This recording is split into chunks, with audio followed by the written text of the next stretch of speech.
Hey, what's going on, folks? Peter Kadar with you. It's late. I got to get to bed, but I've been watching a bunch of Hydrasynth videos lately. I'm really excited for the Explorer to come out. And in the meantime, I wanted to do a bass comparison from my Minimoog Model D reissue and the Hydrasynth. So I'll explain what I've done here. I've got a very simple square wave on the Minimoog.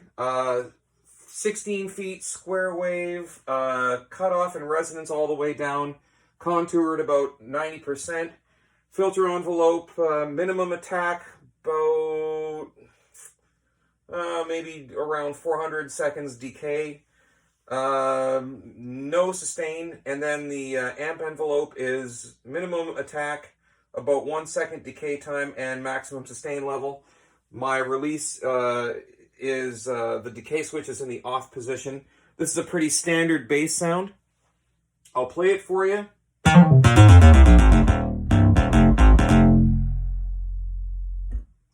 All right. I've got everything between these two keyboards set up exactly the same on the mixer. And I've created a similar patch here on the Hydrasynth.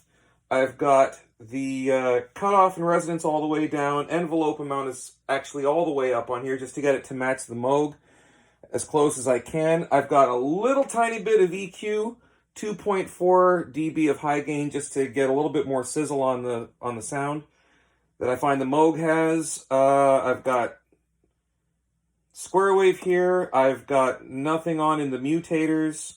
The filter is the low pass ladder 24, so it's the second of the 16 filters that you get. It's not the gain compensated one because this is the one that is closest, I feel, in concept to what the Minimoog is. Cutoffs at 13.8, key tracking is at 32%. This has keyboard control is the first switch is on. I think that's 33%. So envelope amount is set to max, and I did give it a little, like 1.0 extra envelope to the filter in the mod matrix. So enough talking, I'm gonna just play some stuff. So here's the Minimoog. Straight up square wave.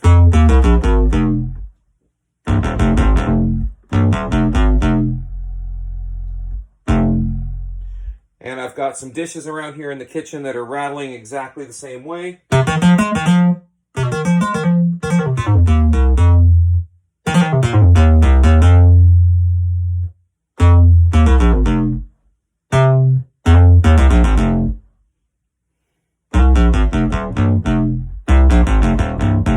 Really close in the bottom end.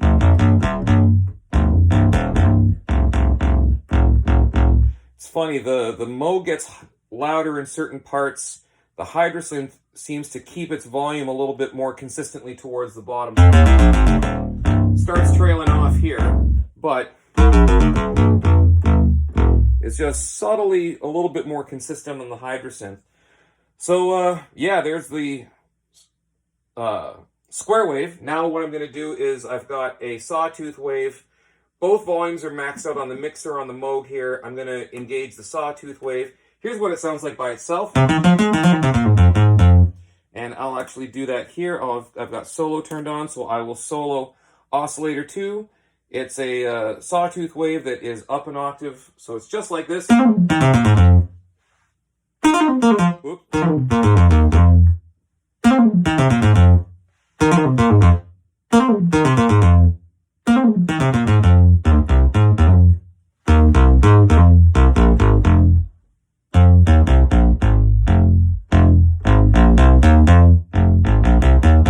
Filter's getting a little more attenuated, it feels like, on the Moog.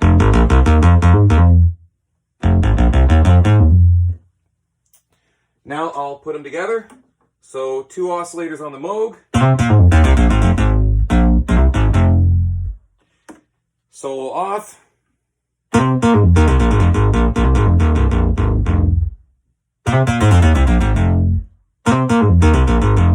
I actually have to turn the Hydrasynth down a little bit. Yeah, let me go into the amp and I'll bring this back to maybe 120. Now the bottom end is matching a little more closely. Again, I feel like I get a little bit more attenuation on the filter and on on the amp, on the Minimoog, it actually kind of starts to drop off a bit in the low end compared to the Hydrasynth.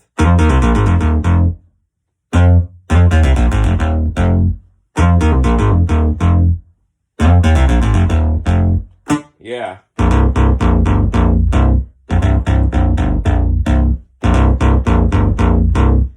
And let's go up top.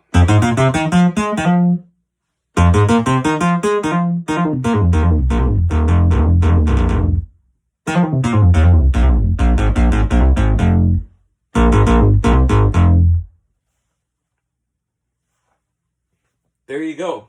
So, not a super scientific comparison, but enough to give you an idea that the Hydrasynth, I'm actually having to tame certain elements back. And there are a ton of facilities on the Hydrasynth I'm not using to get extra bass. I recently discovered the phase differential mutator is an incredible way to beef up an oscillator. If you set the depth either to 0 or 64 and turn the dry-wet balance up all the way and then start cranking the feedback, watch your speakers. It's there's definitely no shortage of bass on the Hydrasynth. Let me go, I'm going to just bring back the filter contour on the Moog to put this a little bit out of...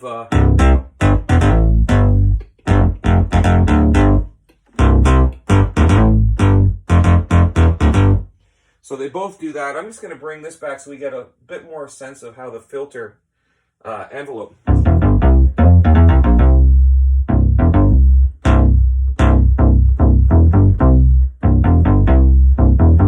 So there's a bit more of a real-world example of how you might use a Moog for bass.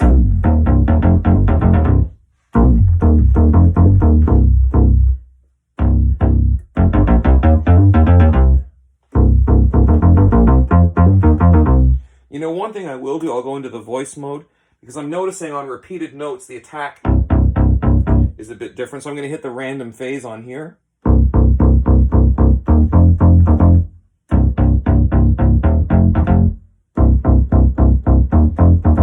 And let's see, I'll turn the envelope snap on.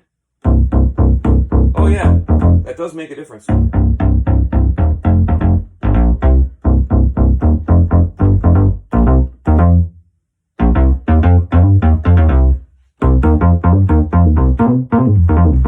I might actually have to turn the attack back on the Hydrasynth just to soften that attack a bit compared to the Moog.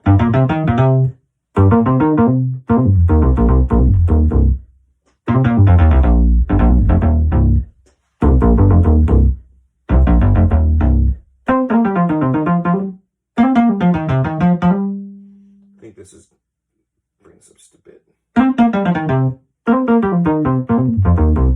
Do I have? Yeah, I do.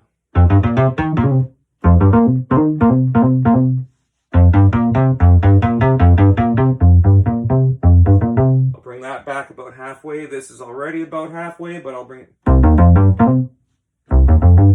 Soften this a bit.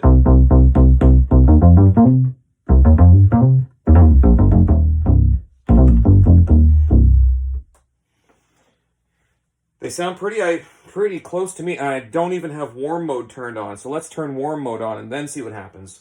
Oh, geez. This is just huge. I'm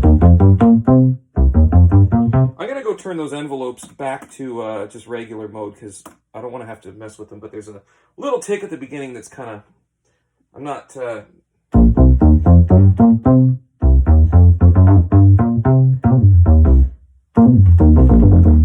This is actually keeping the volume more consistent throughout the range as I play with the filter. I think if I were to have one of these on a gig, honestly, I think I'm going to choose the Hydrasynth.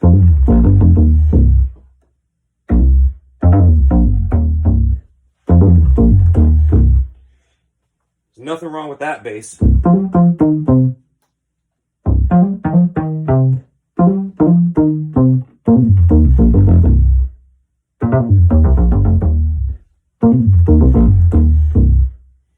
Yeah. All right, folks. So there you go. This is just a not super scientific, but hopefully it gives you an idea when if you hear people talking about the Hydrasynth and saying that it's not good at bass. It's not because it can't put those frequencies out. I think a lot of the built-in factory patches tend to lean more towards the digital bass side of things, like almost PPG style basses or DX7 style basses, compared to, you know, this old school analog stuff. So so I would use a lot of the bass presets in the Hydrasynth. I would tend to think of those more as a top bass, something that I would maybe layer on top of a sound like what I've been doing here in a tune. So anyway, that's my opinion. Let me know what you think. And like, share, subscribe, leave any questions down below. I'll do my best to answer them. And yeah, it's time to go to bed. Have a great night, everybody. Take care, stay safe, keep making music, and I'll see you next time. Peace.